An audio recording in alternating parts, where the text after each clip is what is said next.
नमस्कार मित्रांनो, तुमचं चिकित्सा आणि प्रबोधन या यूट्यूब चॅनलवर स्वागत आहे. आज आपण एका नवीन विषयावर चर्चा करणार आहे. विषय आहे मधुमेह.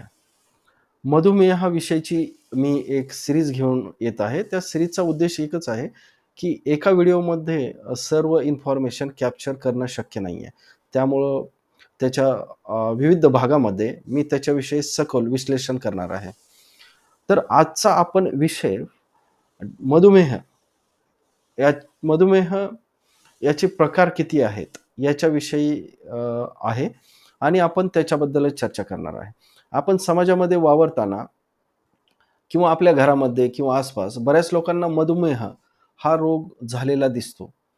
बऱ्याच वेळा मधुमेह या रोगाविषयी बऱ्याच समाजामध्ये समजुती आणि गैरसमजुती आहेत.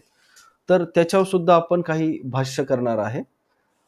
तर बऱ्याच वेळा मधुमेह हा रोग जो आहे, तो गांभीर्यानं घेतला जात नाही आणि समाजामध्ये अशी सुद्धा एक विचारधारा आहे, की जास्त विचार करू नकोस, ऑटोमॅटिक तो ठीक होऊन जाईल.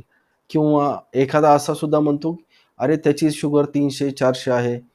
तरीसुद्धा तो कोणत्या गोळ्या घेत नाही, त्याची लाईफस्टाईलमध्ये काही चेंजेस करत नाही. अशा बऱ्याचशा चुकीच्या गैरसमजुती आहेत. याचा कधी अ, कधी-कधी याचा जो दुष्परिणाम आहे फार मोठा होतो आणि तो आपल्याला भोगावा लागतो. किंवा कधी-कधी असं सुद्धा होतं, की तुमची शुगर डिटेक्ट झाल्यानंतर लोकं एवढे घाबरून जातात, की त्यांची शुगर जे अ, प्रमाणात त्यांना आयडेंटिफाय झाली आहे, जे त्यांना टेस्टिंगमध्ये मिळालेले आहे, त्याच्यापेक्षा त्यांची शुगर वाढते. का तर ते असं समजायला लागतात किंवा ते फ्रस्ट्रेशनमध्ये जातात, तणावात जातात, की त्यांना आता वाटतं आपलं जीवन सगळं संपलेलं आहे. आणि ते जर अ, म्हणजे घरामध्ये किंवा ज्या कामाच्या ठिकाणी वर्कप्लेसला ते असतील तर ते कंपॅरिझन करायला लागतात आणि एक देवाविषयी त्यांच्या मनामध्ये एक अशी धारणा बनते, अरे देवाने मी एवढं सगळं चांगलं आहे, मी सगळं चांगलं वागतो, देवाची पूजा करतो, तरीसुद्धा मलाच का डायबिटीज झाला आणि मी असं काही पाप केलं. कधी-कधी मालकाला वाटतं, की त्याच्या नोकराकडे पाहून, "अरे यार, मी तर मालक आहे. माझ्यापेक्षा हा बरा, हा काम करतो, परंतु याला डायबिटीज नाहीये." त्यांना स्वतःविषयी कीव आणि दुसऱ्याविषयी एक प्रकारचा अ, द्वेष नाही म्हणता येणार, परंतु त्यांच्याविषयी एक त्यांना अशी नकारात्मकता येते. जीवनाकडे येते, देवाविषयी येते, समाजाविषयी येते आणि एकंदरीत त्यांची विचार करण्याची जी काही पद्धती आहे, त्याच्यामध्ये चेंज येतो. त्यांच्या वागण्यामध्ये चिडचिडपणा येतो. तर ह्या गोष्टी ज्या आहेत, तर त्या बरेच वेळा जे लोकं जास्त घाबरट आहेत, त्यांच्यासाठी आणखी जास्त प्रमाणात त्या भेडसावतात आणि जे लोकं थोडेसे मेंटली मानसिकदृष्ट्या सदृढ आहेत किंवा स्ट्राँग आहेत, त्यांच्यामध्ये ह्या कमी कमतरता येतात आणि त्यानंतर पहिली स्टेप हीच असते, की ॲलोपॅथिक ज्या काही गोळ्या औषध आहेत ते चांगल्या नसतात. त्याच्यानंतर आणखी त्यांचा मधुमेह वाढतो. आयुर्वेदिक औषधांचं सेवन करायला पाहिजे. त्याच्यामुळं जे काही डायबिटीजवर मात होऊ शकते. त्यामुळं त्यानंतर ते पुस्तकं, YouTube त्यानंतर बऱ्याच प्रकारचे व्हिडिओज, लोकांमध्ये चर्चा, अशी माहिती ती गोळा करतात. ते डॉक्टरांवर कधीही विश्वास ठेवत नाहीत. आणि मग त्यांच्या जीवनामध्ये एक मोठा असा अ, एक बदल येतो आणि त्या बदलामध्ये ते बऱ्याच वेळा चुकीच्या दृष्टीनं किंवा दिशेनं डायव्हर्ट होऊ शकतात. कधी-कधी ते अशी औषधं घेतात बाबा लोकांची किंवा वैद्यांची, ज्यांचे क्लेम असे असतात, की जे एक मोठी एखादा या क्षेत्रात काम करणारी वैज्ञानिक संस्थासुद्धा करू शकत नाही. असे काही-काही बाबा लोकांचे क्लेम असतात आणि ते सगळे क्लेम पेशंट आणि बाबा ह्या दोघातच असतात आणि त्यांच्या मनामध्ये एक तणावग्रस्तपणा आलेला असतो. त्यांना कुठेतरी ती वाट मोकळी करून द्यायची असते आणि अशाच लोकांच्या शोधामध्ये ही मंडळी असते फसवणारी. तर ह्या गोष्टीमध्ये फसायचं जर नसेल, तर तुम्हाला डायबिटीज विषयी किंवा मधुमेहाविषयी इत्थंभूत माहिती असणं फार गरजेचं आहे आणि ती माहिती ऑथेंटिकेट सोर्स करून असणं फार महत्त्वाचं आहे. आता डायबिटीजवर मी जे बोलणार आहे, तर याच्यामध्ये आजच्या टॉपिकमध्ये आपण प्रकाराविषयी जाणणार आहे. साधारणतः ऑडियन्समध्ये ज्यांना सुद्धा डायबिटीज आहे, त्यातल्या 90% डायबिटीज पेशंटला सुद्धा हे माहीत नसेल, की डायबिटीजचे प्रकार असतात. त्यांना एवढंच माहीत असतं मला डायबिटीज झालेला आहे. त्यानंतर पुढचे जे 7-8% 90% लोकं आपण बाजूला केले, तर पुढचे जे 7-8% लोक आहेत, त्यांना एवढंच माहीत असतं, की डायबिटीजचे काहीतरी प्रकार असतात आणि मला टाइप 2 डायबिटीज आहे किंवा टाइप 1 आहे इथपर्यंत समजतं. 1-2% लोकं असतात, की त्यांना डायबिटीजच्या प्रकाराविषयी इत्थंभूत माहिती असते. तर मी तुम्हाला आता प्रकार सांगतो. ते प्रकार जे आहेत ढोबळमानाने 3 प्रकार आहेत डायबिटीजचे. पहिला जो प्रकार आहे त्याला आपण म्हणतो टाइप 1 डायबिटीज. तर हा कोणत्या प्रकारचा डायबिटीज असतो? हा जनरली डायबिटीजचा प्रकार या पद्धतीनं त्याला कॅटेगराइज केलेला आहे, की याच्यामध्ये त्या व्यक्तीच्या शरीरामध्ये जे इन्सुलिन हार्मोन आहे किंवा संप्रेरक आहे, ते कमी प्रमाणात किंवा शून्य प्रमाणात स्रवत असतं.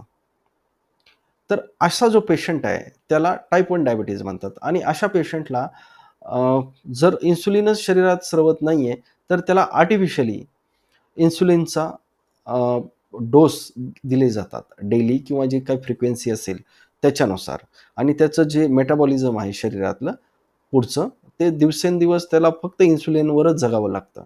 जेवणाच्या अगोदर किंवा जी काही फ्रिक्वेन्सी डॉक्टरने दिलेली आहे त्या पद्धतीने त्याला इन्सुलिन घ्यावं लागतं आणि त्याची दिनचर्या चालते.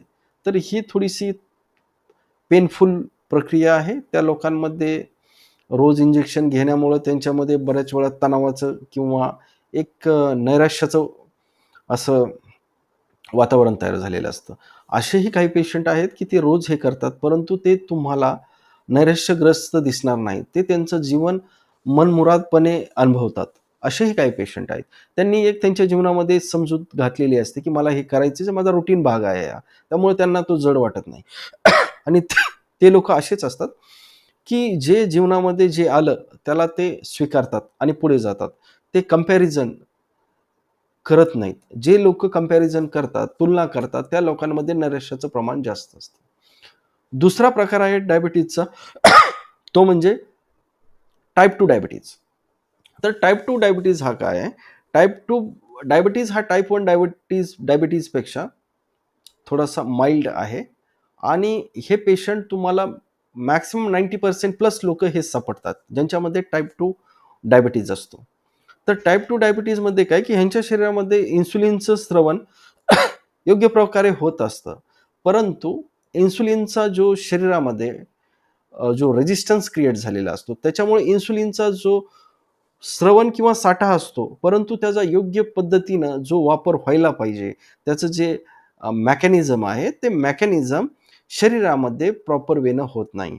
त्याच्यामुळं त्याच्यामध्ये जो प्रतिरोध किंवा रेझिस्टन्स तयार झालेला असतो, त्याच्यामुळं त्यांच्या शरीरातील साखरेचं प्रमाण हे अनियंत्रित होतं. काही वेळापुरतं किंवा काही अ, आपण म्हणू शकतो की काही वेळापुरतं होतं किंवा कधी-कधी 20 घंट्यापुरतं किंवा 24 घंट्यास 24 तासासाठी सुद्धा होऊ शकतं. म्हणजे अनियंत्रित असतं. कधी ते नॉर्मल असतात, कधी कधी अबनॉर्मल बी होऊ शकतात. म्हणजे त्यांनी जास्त गोड खाण्यात आलं ग्लुकोजयुक्त, तर त्यांची ती ॲबनॉर्मॅलिटी वाढते, समस्या वाढते आणि जर त्यांनी नियंत्रित संतुलित आहार घेतला, ज्याच्यामध्ये जे अन्नपदार्थ जे खाल्ले त्याच्यामध्ये ग्लुकोजचा स्पाइक कमी आहे, तर त्याच्यामध्ये त्यांना डायबिटीजमध्ये त्रास होत नाही. त्यांची ब्लड नियंत्रित राहते आणि त्यांचं गोळ्या औषधावर काम चालतं. त्यांना कोणत्याही प्रकारचा इन्सुलिनचा डोस किंवा जो इंजेक्शनद्वारे दिला जातो, घेतला जातो, त्याची गरज पडत नाही. त्यांचं अ, गोळ्या औषधं, आहार, व्यायाम आणि अ, जे योगा किंवा मानसिक स्थिती चांगल्या पद्धतीनं ठेवून त्यांचा डायबिटीज हा नॉर्मलपणे ते बिहेव करू शकतात. त्यांचं जीवन व्यतीत करू शकतात. आता तिसरा जो प्रकार आहे, तिसरा प्रकार आहे तो एक टेम्पररी आहे, तात्पुरता आहे. तो म्हणजे ज्यावेळेस प्रेग्नन्सी पिरियड असतो महिलांमध्ये विशेषतः. प्रेग्नन्सी पिरियडमध्ये शरीरामध्ये जे चेंजेस झालेले असतात, मेटाबॉलिझममध्ये किंवा जे ते हार्मोनल जे इम्बॅलन्सिंग झालेलं असतं, तर या क्रियेमुळं शरीरामध्ये जे काही बदल घडतात, तर ते बदल शरीर अँटिसिपेट किंवा त्याच्याशी जे काय मॅनेज करण्याची प्रक्रिया आहे ती शरीरामध्ये थोडी डिस्टर्ब झाल्यामुळं तेवढ्या पिरियड पुरता, प्रेग्नन्सी पिरियड पुरता, तर त्यांच्यामध्ये हा टेम्पररी डायबिटीज क्रिएट झालेला असतो. त्यांची शुगर वाढलेली असते. ती शुगर हे तात्पुरत्या त्या बाळाचे अपत्य होईपर्यंत किंवा परत काही महिन्यापर्यंत ती कंटिन्यू राहते आणि ते परत नॉर्मलाईज होतात. त्यांना गोळ्या औषधं काही घ्यायची गरज पडत नाही. तर हा टेम्पररी प्रकार आहे. परंतु हे 100% खरं नाहीये. परंतु मॅक्सिमम चान्सेस असे जे पेशंट्स असतात, त्यांच्यामध्ये टाइप 2 डायबिटीजचे काही वर्षानंतर त्यांच्यामध्ये टाइप 2 डायबिटीज त्यांना लागण होण्याची किंवा त्यांच्यामध्ये टाइप 2 डायबिटीजची शक्यता असते. ही शक्यता जी आहे 100% नाहीये. काही पेशंटमध्ये असू शकते, काही पेशंटमध्ये नसते सुद्धा. तर अशा प्रकारे हे 3 मुख्य प्रकार आहेत डायबिटीजचे, जे मी तुम्हाला ढोबळमानाने सांगितले. टाइप 1 डायबिटीज, ज्याच्यामध्ये शरीरात इन्सुलिन न स्रवल्यामुळे होतो. टाइप 2 डायबिटीज, जे इन्सुलिन स्रवत असतं तुमच्या शरीरामध्ये, परंतु त्याच्या जे काय वापर आहे, त्याच्यामध्ये अडथळा निर्माण होतो. रेझिस्टन्स किंवा प्रतिरोध निर्माण होतो. त्याच्यामुळं तुमच्या शरीरातली जी साखर आहे, त्याचं नियंत्रण प्रॉपर होत नाही. तर त्यामुळं डायबिटीज, टाइप 2 डायबिटीज होतो. आणि आणि जो तिसरा प्रकार सांगितला, टाइप 3 नाही, तो तिसरा जो प्रकार आहे, तो सांगितला की ज्यावेळेस प्रेग्नन्सी पिरियडमध्ये हा डायबिटीज टेम्पररी तात्पुरत्या स्वरूपाचा आलेला असतो. त्यानंतर तो नीट होतो. तर असे 3 प्रकार आहेत. तर याच्यानंतरची पुढचे जे सीरीज आहे, त्याच्यामध्ये डायबिटीज विषयीच मी माहिती देणार आहे. तर मधुमेह हा जो रोग आहे, हा लाईफस्टाईल डिसीज आहे. म्हणजे तुमच्या जीवनात तुम्ही जीवन जगत असताना तुमचं खान-पान, राहणीमान, त्यानंतर तुमचं जे काही तुमचा एक्सरसाइज, ताण-तणाव, ह्या ज्या लाईफस्टाईल असतात, प्रत्येक माणसाच्या वेगवेगळ्या असतात आणि त्या पद्धतीने हो उद्भवण्याची शक्यता असते. आज आपण हा विषय इथंच थांबवू. असेच व्हिडिओ पाहण्यासाठी तुम्ही माझ्या चॅनलला सबस्क्राईब करा. व्हिडिओ पाहिल्याबद्दल धन्यवाद. Thank you.